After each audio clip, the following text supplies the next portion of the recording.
I often talk about tools and methods of how CEOs can improve their businesses by integrating strategy, marketing, sales, financial metrics, all into one outbound revenue capture program to raise sales. And we offer numerous answers and breakthroughs for several clients in this area, but today's talk is going to be a little bit different. It's going to be around the mindset and the mindset of winners in today's economy to get your business to the next level. You know, we've all seen the news recently. Last week, the stock market dropped 500 points. Yesterday, it dropped another 634 points. Same is happening in all the overseas markets. More news. The U.S. just lost several of our elite Navy SEAL Team 6 members in Kabul, Afghanistan. Race riots are breaking out in London as I shoot this video. I mean, are you kidding me? Enough is enough. It's tough enough to stay focused in today's world right now with emails blasting at you from every angle, instant messages, text messages, phone calls, advertisements, all this stuff coming at you with blinding speed. And now you also have to deal with this constant negative reinforcement everywhere you turn.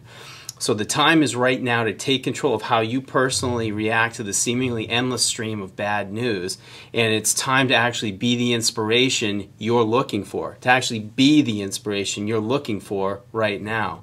And I want to share a story with you. An amazing thing happened with me this weekend. I was at a client appreciation event with my family that was put on by our wealth manager, a great guy from Northwestern Mutual.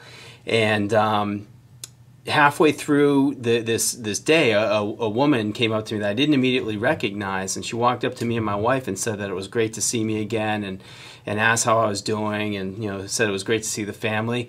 But then she reminded me that she had seen me speak about 2 years ago when I had given a presentation to about 100 plus or so of her colleagues, and she proceeded to tell me a story of a topic that I touched in that presentation that enabled her to basically give the speech of her life when it mattered. And the speech that she gave was her father's eulogy at his funeral. So imagine the impact on me. So I'm standing there just kind of speechless. So she continued to tell me that he had just passed away a couple days before I'd given my talk about 2 years ago. And she had just then been given the task of coming up with a presentation, or obviously the eulogy at the funeral, but she had no idea what she was going to say. So she told me that I inspired her to give the speech of her life, and I had no idea I was doing that. So that actually triggered something in my head, is that my intention was to inspire and provide valuable information, much like I do on a weekly basis with my clients, around helping these 100 people improve their productivity and their efficiency and all the stuff that we typically do. And yet I was able to inspire someone to have the strength and fortitude to give the speech of her life when it really mattered. So let me turn the tables for 2 seconds here and share with you how I was recently inspired. Last week, I went with my family to a semi-professional baseball game, and I believe it was in the 3rd inning or so, got out of my seat with my son to go and get some refreshments. As we walked up and came down the ramp looking for these refreshments, my son and I passed another father with his son coming in the opposite direction. They're probably doing the same thing as us, getting popcorn and hot dogs and stuff. And the only difference here is that this man was on crutches and was struggling a little bit to keep up with his son. So it turns out he was on crutches because he only had one leg. And yet there he was at a baseball game with his son, having a great time, laughing while he was chasing, trying to keep up with his son as they went and got popcorn. So that hit me as well and inspired me to realize that I am not my circumstances, nor was that guy. I can choose to view any situation however I want. That's my choice. So the moral here is that you get more of what you look for and what you focus on. If you're looking to be miserable, guess what? You're going to find it. Believe me, there's enough bad news out there for you to focus and chew on until the cows come home. But if you're looking to be inspired, truly inspired, and if you're looking for others that have a positive outlook with optimism, really upside belief background, you're going to find that too. It's out there. Sometimes you may have to look a little harder for that type of individual and setting, but I'll tell you, now that I've recently been really focusing and looking on that, it's there. I read a great article in USA Today by Steve Strauss titled "Why Only Small Businesses Can Save America," and I'll include the link in underneath this blog here. But the fact is that the country needs you and me more than ever right now to stay focused, upbeat, on mark, and continue to drive this country to greatness. And another thing is that the time is also now to change your language, if it includes terms like I can't or I can't do it. You know, you can do anything you put your mind to and focus on. This is one thing not only do I teach my clients, but also my kids. We've more or less banished the word can't from our vocabularies. Another thing I hear is they made me feel like, or you make me feel like, or things in that arena. You control your feelings. You know, nobody can make you feel anything that you don't want to feel.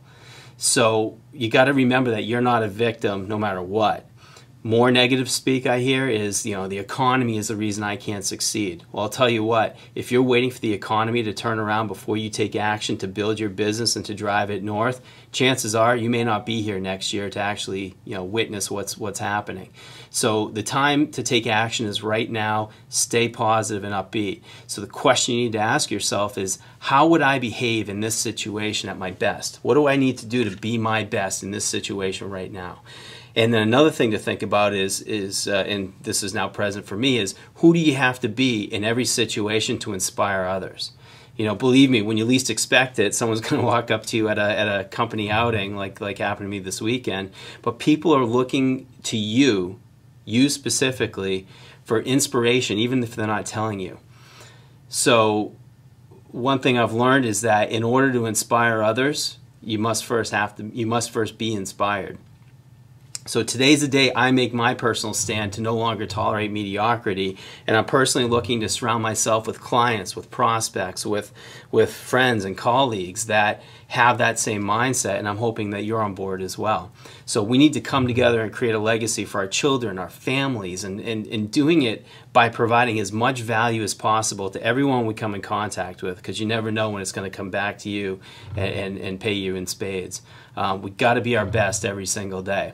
So I want to end this on a neat note here. I carry this Notre Dame towel around in my golf bag to remind me to play like a champion today.